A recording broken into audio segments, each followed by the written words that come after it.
Money. All Elite Wrestling founder and CEO Tony Khan is one of the wrestling industry's more colorful personalities, and in just 4 years, he has turned AEW into a powerhouse, both in the ring and behind the scenes. Khan has put his stamp on everything AEW.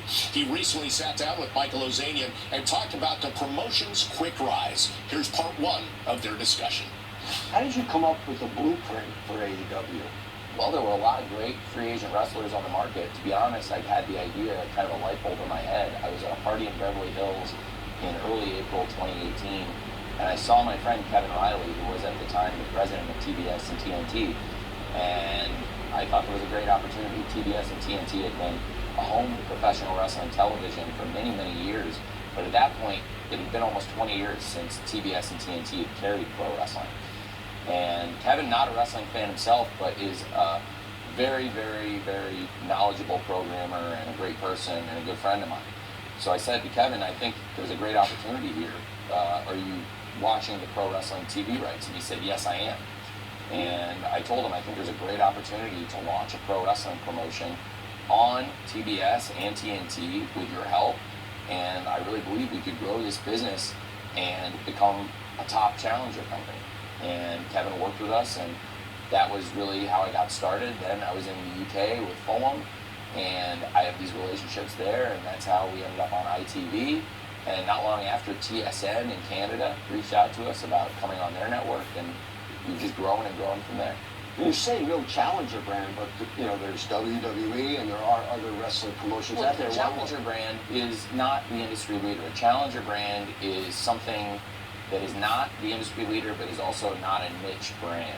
I think there was an industry leader and there were a lot of niche brands. There was no true challenger brand. And, for example, other challenger brands might be Burger King fighting McDonald's or Pepsi fighting Coca-Cola. And when I launched this business, I often said to people, hey, how would you feel about this if we were the Pepsi of pro wrestling? That would be pretty good. This is a multi-billion-dollar industry, and if we could take that much market share, that would be a great opportunity, and we've done that. We've built that market share.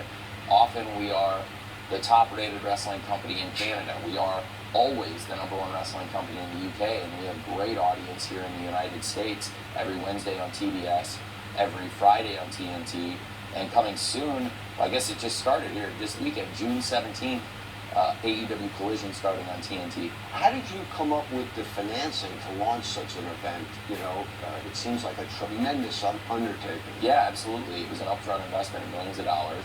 And I approached my father and I said, I think there's a great opportunity to launch this business, to grow this business. And at first he thought I was crazy. And we talked about it and he listened. But then when it came time to really make the investment, he was very unsure and he wanted to walk away from it. And I really pushed that Christmas 2018, about a week before we actually announced AEW launching, he and I were really butting heads.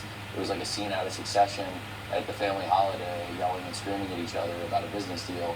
And obviously it worked out very well for us. So it was a tumultuous holiday, Christmas 2018, but it bore great results. I've heard you have almost a photographic memory of this tremendous knowledge of wrestling, going way back to even when Ted Turner had his wrestling promotion. Has any of that, all this knowledge that you banked and going back in history, did any of that help you with AEW? Tremendously. I think the knowledge and my studies of wrestling history have helped me tremendously in learning from what successful promotions have done and also at times what hindered successful promotions. Ted Turner built a great wrestling empire in this country, and he was the owner of World Championship Wrestling. He had made some very smart acquisitions along the way, and he built a great company, but then in the sale to Time Warner, he lost control of some of those key assets, and then Time Warner lost their focus on the wrestling product. Then when Time Warner merged with AOL, they further lost focus on the wrestling product, and they canceled World Championship Wrestling and sold it off for scrap. And since then, nobody had really stepped up and presented a true international challenger brand.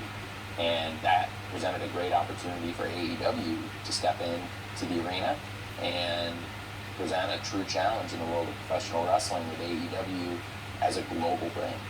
Is one of the differences between AEW and the other promotions is that, relatively speaking, it seems to be where the wrestling has a little heavier emphasis on athleticism as opposed to storytelling versus some of the other promotions. Is that deliberate? No, I don't necessarily agree with that. I think both promotions have great athleticism. Both promotions have focus on storytelling. I think with AEW we excel in having the best long-term storytelling, and we've had stories that have been going on since the very beginning of the show, since 2019, that we come back to, because really there's rivalries that are so deep they root back to the beginning of AEW. There's other people that come into AEW, and something we do here, I think better than any promotion in the world, is we'll use history from outside of AEW, rivalries that have existed in other promotions outside of AEW, possibly outside of America, and bring those rivalries and that history here, because I believe such a large percentage of the wrestling fans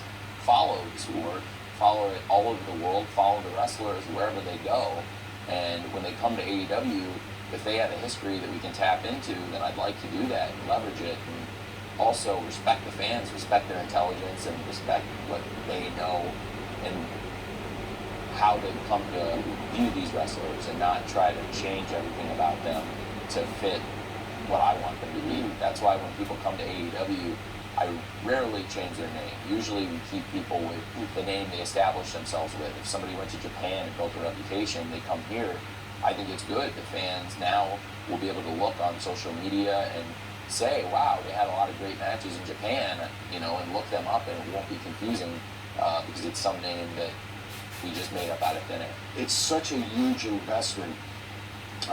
We've been pouring a lot of money into this. It's been reported that to get this thing rolling, it was in the neighborhood of $100 million. I don't know whether, that's true, but my question is that money recoupable? Have you made that money back? Is AEW profitable at this point? That money is incredibly recoupable. It's right out there in front of us. When you see a company like AEW doing now, at this point, over $8 million in ticket sales for just one event, it tells you the opportunities that exist out there for a company that can promote wrestling 52 weeks a year around the world.